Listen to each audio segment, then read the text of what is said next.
नमस्ते प्रिय विद्यार्थियों। इतिहास की इस क्लास में आप सभी का एक बार पुनः स्वागत है। आज हम बात करेंगे क्रिप्स मिशन की। संक्षिप्त में इसके प्रमुख बिंदुओं पर चर्चा करते हैं।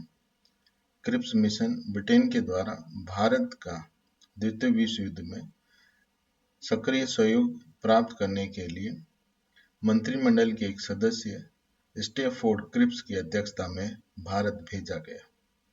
इसका अवधि या इसकी तिथि मार्च 1942 थी और इसके नेतृत्व, जैसा पहले हमने बात की, स्टेफोर्ड क्रिप्स के द्वारा किया जा रहा था और इसको भेजने का उद्देश्य भारत के साथ राजनीतिक गतिरोध दूर करना और भारतीयों का सहयोग प्राप्त करना था।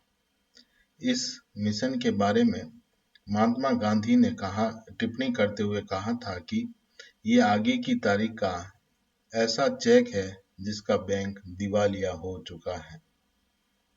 अब हम बात करते हैं इस मिशन की। क्रिप्स मिशन ब्रिटिश प्रधानमंत्री चर्चिल के द्वारा ब्रिटिश संसद सदस्य तथा मजदूर नेता सर स्टेफर्ड क्रिप्स के नेतृत्व में मार्च 1942 को भारत भेजा गया, जिसका प्रमुख उद्देश्य भारत के राजनीतिक गतिरोध को दूर करना था। हालांकि इस मिशन का वास्तविक उद्देश्य युद्ध में भारतीयों को सहयोग प्राप्त करना था, परंतु उन्हें फुसलाना भी था। सर क्रिप्स ब्रिटिश युद्ध मंत्रिमंडल के सदस्य भी थे तथा उन्होंने भारतीय राष्ट्रीय आंदोलन की सक्रियता का समर्थन किया था। कांग्रेस की ओर से जवाहरलाल नेहरू तथा मौलाना अबुल कलाम आजाद को क्रिप्स मिशन के संदर्भ में परीक्षण एवं विचार विमर्श करने हेतु अधिकृत किया गया था। क्रिप्स मिशन के भारत आने के क्या कारण थे या किन कारणों से ब्रिटिश सरकार ने इसे भारत भेजा था। जहां एक और दक्षिण पूर्वी एशिया में ब्रिटेन को करारी हार का सामना करना पड़ रहा था, वहीं दूसरी ओर भारत पर जापान के आक्रमण का भय दिन प्रतिदिन बढ़ता जा रहा था। इन परिस्थितियों में ब्रिटेन को भारत के समर्थन की कोई उम्मीद दिखाई नहीं दे रही थी। दूसरा, ब्रिटेन पर मित्र राष्ट्र जिसमें अमेरिका, सोवियत संघ और चीन सम्मिलित था का यह दबाव बढ़ता जा रहा था कि वे भारत का समर्थन प्राप्त करें। तीसरा, भारतीयों ने इस शर्त पर मित्र राष्ट्रों को समर्थन देना स्वीकार कर लिया था कि भारतीयों को कोई ठोस उत्तरदायी शासन का त्वरित हस्तांतरित कर प्रमाण दिया जाए। युद्ध उपरांत भारत को पूर्ण आजादी देने का वचन दिया जाए। अब इसके प्रमुख प्रावधान क्या थे। क्रिप्स मिशन के प्रमुख प्रावधान: पहला, डोमिनियन राज्य के दर्जे के साथ भारतीय संघ की स्थापना की जाएगी और यह संघ राष्ट्रमंडल के साथ साथ अपने संबंधों के निर्धारण में स्वतंत्र होगा तथा संयुक्त राष्ट्र संघ एवं अन्य अंतर्राष्ट्रीय निकायों एवं संस्थाओं में अपनी भूमिका का निर्धारण स्वयं करेगा। युद्ध की समाप्ति के पश्चात नए संविधान निर्माण हेतु संविधान निर्मात्री परिषद का गठन किया जाएगा और इसके कुछ सदस्य प्रांतीय विधायिकाओं द्वारा निर्वाचित किए जाएंगे तथा कुछ रियासतों के प्रतिनिधित्व करने वाले राजाओं द्वारा मनोनीत किए जाएंगे। तीसरा, ब्रिटिश शासन संविधान निर्मात्री परिषद द्वारा बनाए गए नए संविधान को अग्रलिखित शर्तों के साथ स्वीकार कर लेगा। शर्तें क्या हो सकती हैं? संविधान निर्मात्री परिषद के द्वारा निर्मित संविधान जिन प्रांतों को स्वीकार नहीं होगा वे भारतीय संघ से पृथक होने के अधिकार रखेंगे। पृथक होने वाले प्रांतों को अपना पृथक संविधान बनाने का अधिकार होगा और देशी रियासतों भी इसी प्रकार का अधिकार प्राप्त करेंगी।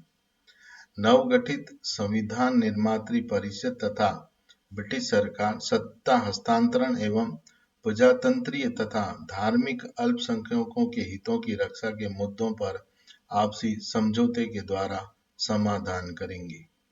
उक्त व्यवस्था होने तक भारत के सुरक्षा संबंधी दायित्वों का निर्वहन ब्रिटिश सरकार के द्वारा किया जाएगा।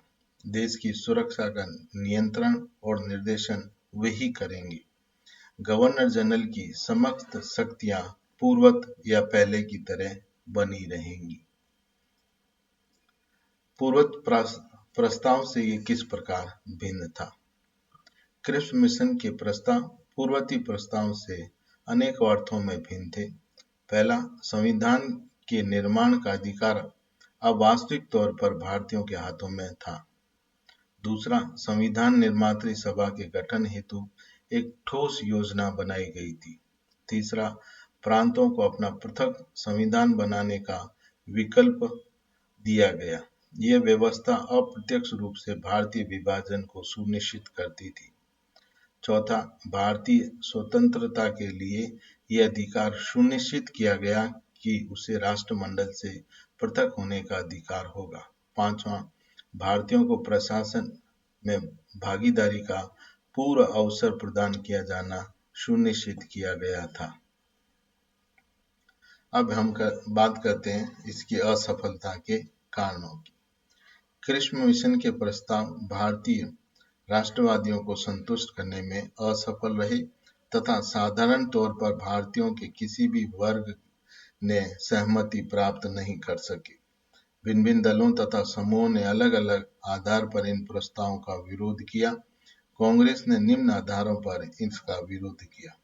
पहला, भारत को पूर्ण स्वतंत्रता के स्थान पर डोमिनियन स्टेट्स का दर्जा दिए जाने की व्यवस्था की गई इस प्रस्ताव के द्वारा। दूसरा, देशी रियासतों के प्रतिनिधियों के लिए निर्वाचन के स्थान पर मनोनयन की व्यवस्था की गई। तीसरा, प्रांतों में भारतीय संघ से पृथक होने तथा पृथक संविधान बनाने की व्यवस्था जो की गई वो राष्ट्रीय एकता के सिद्धांत के विरुद्ध थी। चौथा, सत्ता के त्वरित हस्तांतरण की योजना का अभाव था। प्रतिरक्षा के मुद्दे पर वास्तविकता भागीदारिता की व्यवस्था का न होकर गवर्नर जनरल की सर्वोच्चता को पूर्वत जारी रखा गया। गवर्नर जनरल को केवल संवैधानिक प्रमुख बनाने की मांग को स्वीकार न किया जाना मुस्लिम लीग द्वारा अस्वीकार कर दिया गया। मुस्लिम लीग ने भी इस प्रस्ताव को निम्न कारणों से अस्वीकार किया। पहला, एकल भारतीय संघ की व्यवस्था का होना उसे स्वीकार नहीं था। दूसरा, संविधान निर्मात्री परिषद के गठन का जो आधार सुनिश्चित किया वो उसे स्वीकार नहीं था तथा प्रांतों के संघ से पृथक होने तथा अपना पृथक संविधान बनाने की जो विधि निर्धारित की गई उससे भी लीग असहमत थी। तीसरा, प्रस्ताव में मुसलमानों के आत्म निर्धारण के सिद्धांत तथा पृथक पाकिस्तान की मांग को स्पष्ट स्वीकार नहीं किया गया था। अन्य दलों ने भी इस व्यवस्था या इस प्रस्ताव का विरोध किया। अन्य दलों ने प्रांतों को संघ से पृथक होने के अधिकार दिए जाने का विरोध किया। उदारवादियों का मानना था कि प्रांतों को संघ से पृथक होने का विकल्प देना भारत की एकता एवं सुरक्षा के विरुद्ध है। हिंदू महासभा ने भी इस प्रावधान की आलोचना की। दलितों ने अनुमान लगाया कि विभाजन के पश्चात उन्हें बहुसंख्यक हिंदुओं की कृपा पर जीना पड़ेगा। सिखों का विरोध इस बात का था कि विभाजन होने पर पंजाब उनसे छिन जाएगा। अंग्रेजों ने कहा कि यह योजना 1940 के अगस्त प्रस्ताव का ही एक रूप है जिसे अधिक स्पष्ट किया गया है। इसका उद्देश्य उस पुराने प्रस्ताव का अतिक्रमण करना नहीं था। अंग्रेजों की इस घोषणा से सरकार के प्रति शंकाएं और अधिक बढ़ गई। ब्रिटिश सरकार की वास्तविक मंशा क्या थी? मिशन के प्रस्ताव में यह भी अस्पष्ट था कि सत्ता के हस्तांतरण संबंधी प्रावधान कौन लागू करेगा तथा कौन इसकी व्याख्या करेगा।